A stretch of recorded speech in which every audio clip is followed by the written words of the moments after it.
자, 이번에는 여당으로 가겠습니다. 더불어민주당 원내 대변인 맡고 있는 박성준 의원 연결하겠습니다. 나와 계시죠? 네, 안녕하세요. 박성준입니다. 네, 지금 그 미래통합당에서는 의회 독재라고 이제 아주 강력히 성토하고 있는데요. 어떤 말씀 주시겠습니까? 제가 어제 운영위원회에서도 그 통합당에서 의회 독재라는 용어를 하도 많이 써가지고요. 다 네. 독재라는 용어를 써서 음, 제가 이제 세 가지 근거를 들어서 네.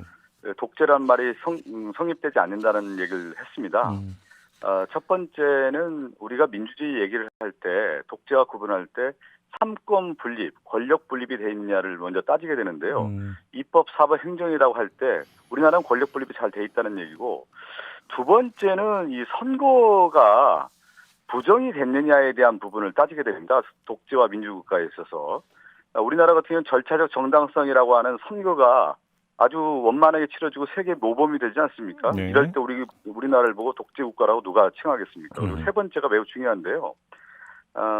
개인의 어떤 자유권적 기본권이라고 있는데, 언론, 출판, 집회, 결사의 자유라고 할 때 이것이 제한받거나 억압받을 때 독재국가라고 합니다.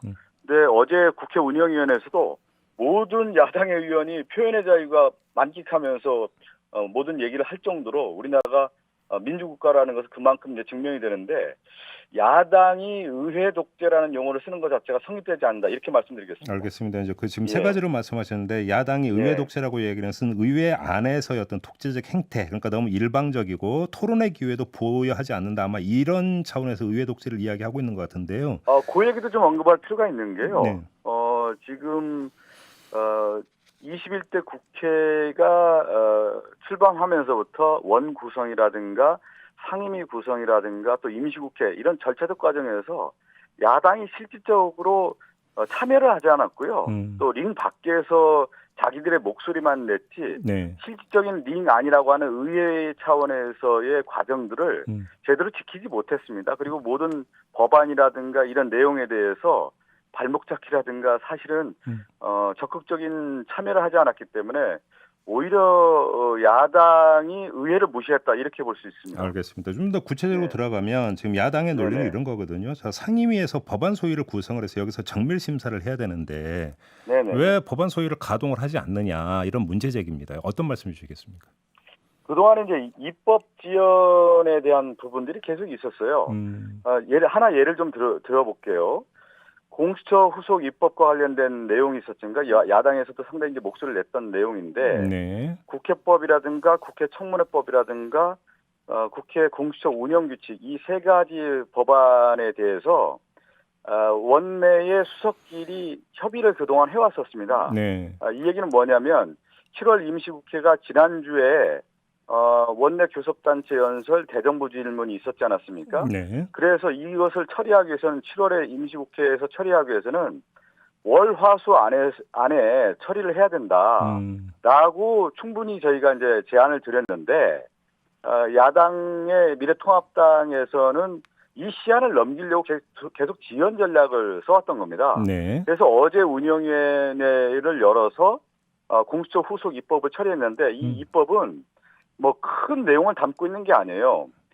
공수처장이 속하는 상임위에서 예를 들면 청문회가 열려야 되지 않습니까? 그러면 예. 법제사법위원회에서 열려야 된다는 내용을 포함하고 청문회를 해야 되고, 네. 그 관련된 그 규칙을 정하는 거기 때문에 크게 쟁점이 되지 않는 건데, 사실 언제 열릴지를 야당이 정해주지 않았던 겁니다. 그러다 보니까 어제 저희가 7월 임시국회에서는 처리해야 되기 때문에 운영위원회에서 이 후속 3법을 처리하게 된 겁니다. 그 과정들을 보면은 야당이 그런 주장을 하기에는 좀 맞지 않다. 다시 예를 한번 좀 들어서 지금 말씀드리고 싶습니다. 쟁점이 되지 않는 예를 들어서 예. 공수처의 어떤 소관 상임위는 법사위로 한다. 공수처장 네네. 후보자는 인사청문 대상이 된다라고 하는 어떤 이런 법률 개정안조차도 응하지를 않았다 이런 응하지 말씀이신가요? 않았다라는 거죠. 그리고 예를 들면 또 부동산 관련 입법도 얼마나 시기와 적기, 또 특히 이제 타이밍이라고 하는 것이 매우 중요한데, 네. 부동산 관련 입법에 대해서도 미래통합당이 입법에 대해서 제대로 역할을 하지 않았던 부분이 있습니다. 부동산 특위 근절을 위해서는 타이밍이 매우 중요한데, 네. 이번 7월 임시국회에서 처리되지 않는다고 하면 오히려 이것이 11월로 넘어가게 돼요. 8월에 결산 심사가 있고 9월에 대정부 질문, 예산안 제출, 10월 국정감사 이렇게 국정 일정이 있는데 네.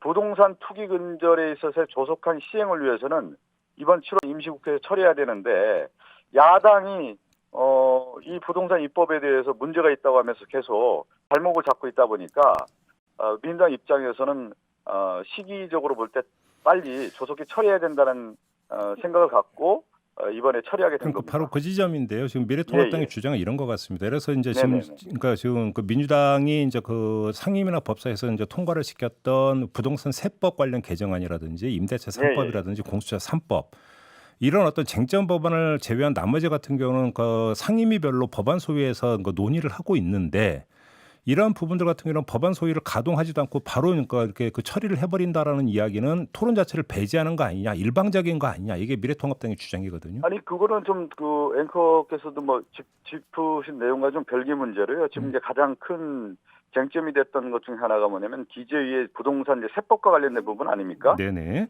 부동산 세법과 관련된 예를 들면 종부세 문제라든가 뭐 세제와 관련된 이 세 가지 입법의 부분이 있고 네. 또 하나는 이제 법사위에서 쟁점이 됐던 그 주택 임대차 관련된 예. 그 보호법이 세 가지가 있었고요. 네. 또 지금 국회 운영위와 관련된 내용의 공수처 후속 입법 이런 세 가지 법안 같은 경우는 정부에서도 그렇고 여당에서도 강력하게 추진해야 되는 건데 네. 논의의 쟁점이 되지 않는 겁니다. 사실 이런 논의의 쟁점도 되지 않는 거에 대해서도 야당이 들어주지 않는 상황이었고 나머지 이 법안들 같은 경우는 실제 지금 상임위원회에서 충분히 그 토의를 통해서 이룰 수 있는데 상임위 간사 선임이라든가 상임위 구성 자체를 야당이 들어오지 않음으로 인해서 매우 지연됐던 상황이었다는 것을 말씀드리고 싶습니다. 자, 그러면 상임위 간사나 법안 소위위원장을 누가 맡을 것인지에 대해서 협상을 했어야 되는데 여기에 미래통합당이 응하지 않았다라는 말씀이신가요? 그 상임위 구성 처음부터 실제 야당이 들어오지 않았던 부분이고요. 네. 그 안에 이제 법안 소위의 구성과 관련해서도 일단은 합의를 이뤘던 거였습니다. 네네네. 예, 그렇기 때문에 절차적인 과정을 민주당은 충분히 밟아왔다는 말씀을 드리고 싶습니다. 알겠습니다. 조금 전에 공수처 3법 이야기했어요. 이거 하나는 좀 그 최영도 의원에게도 그러니까 질문드렸던 내용인데요. 지금 공수처장 후보 추천위원회 운영 규칙 여기에서 보면 애당초 처음에는 그러니까 국회의장이 그 기한을 정해서 추천을 요구하는데 응하지 않으면 다른 교섭단체를 지정해서 추천하도록 한다였는데 어제 처리하기 직전에 다른 교섭단체를 지정해서 그러니까 추천하도록 한다는 지금 삭제를 했단 말이에요. 예. 그러면 그 국회의장이 기한을 정해서 추천하도록 요청한다까지만 돼 있으면 응하지 않으면 그다음엔 어떻게 되는 겁니까? 그 얘기를 이제 일단은 맥락을 한번 짚어볼 필요가 있는데요. 네. 이번에 그 공수처장 후보 추천위원회 운영 규칙안 제2조 3항을 그동안에 야당이 문제 제기를 해왔습니다. 이 내용을 지금 앵커께서도 언급을 했는데 2조 3항을 보면 국회의장이 요청한 기한까지 추천이 없을 때 국회의장은 교섭단체를 지정해 위원 추천을 요청할 수 있다. 이 규정이 있었는데 미래통합당에서는 미래통합당이 추천하지 않았을 경우에 국회의장이 민주당을 지정해서 다시 미래통합당 위원 몫을 추천할 수 있는 거 아니냐라고 이제 그 문제 제기를 해왔습니다. 그래서 이 문제를 원천적으로 그 오해를 없애기 위해서 삭제했다는 말씀을 좀 드리고 싶고요. 이 얘기는 또 한편으로는 어떻게 해석할 수가 있냐면, 자, 이 조항을 가지고 야당이 그 공수처 후보 추천위원을 오히려 민주당의 잘못으로 돌릴 수 있는 여지가 있었기 때문에 삭제했다라는 얘기는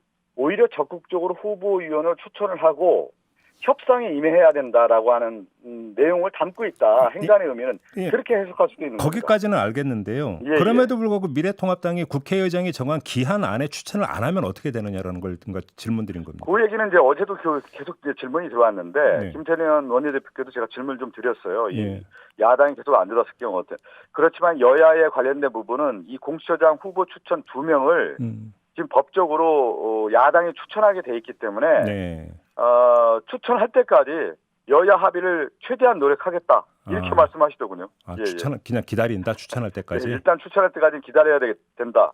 그렇지만 전체적인 공수처장 출범이 원래는 7월 15일까지 돼 있지 않았습니까? 네네네. 이 기한도 넘겼고 마냥 야당이 추천을 하지 않았을 때까지 계속 기다릴 수는 없는 상황이기 때문에 예. 최대한 노력을 하고 그 이후에는 또 다른 생각을 좀 해볼 필요는 있겠죠. 또 다른 생각이라 하면 어떤 걸 뜻하는 걸까요? 그것은 여기서 좀 말씀을 좀 드릴 수는 없고요. 예, 전략 사항입니까? 그거? 전략 사항이고 그동안에 얼만큼 기다려왔습니까? 이건 제가 앞서 말씀드린 것처럼 공수처 후속 입법은 아무 내용도 없는데 사실 그냥 처리해줘야 되는 건데도 야당이 계속 지연 전략을 펴왔다라는 것은 야당의 또 전략도 우리가 충분히 읽을 수 있는 내용입니다. 알겠습니다. 좀 마무리 질문을 드려야 될 것 같은데요. 지금 이제 그 세 가지 부동산 세법이나 임대차 3법, 공수처 관련 법안은 그래서 그러니까 시급성을 요하는 법안이다라는 말씀을 계속 해주셨으니까 그렇다 치고 네네. 그러면 다른 법안들 같은 경우는 예를 들어서 충분히 어떤 그 상임위별로 토의, 수기, 토론을 한 다음에 처리한다 이런 기조입니까 민주당은? 지금 이제 오늘 같은 경우는요 본회의를 열어서 주택임대차보호법하고 상가건물 임대차보호법 개정안이 이제 상정이 되고요. 예. 8월 4일에 처리되는 법안들은 지금 제가 설명드렸던 기재위라든가 네네. 또 민생 법안들 있지 않습니까? 네네네. 쟁점이 되지 않는 법안들은 8월 4일 날 처리할 예정들입니다. 네. 알겠습니다. 네네. 자, 오늘 말씀 여기까지 드려야 될 것 같네요. 고맙습니다, 의원님. 예, 알겠습니다. 네, 감사합니다. 더불어민주당 원내대변인 맡고 있는 박성준 의원이었습니다.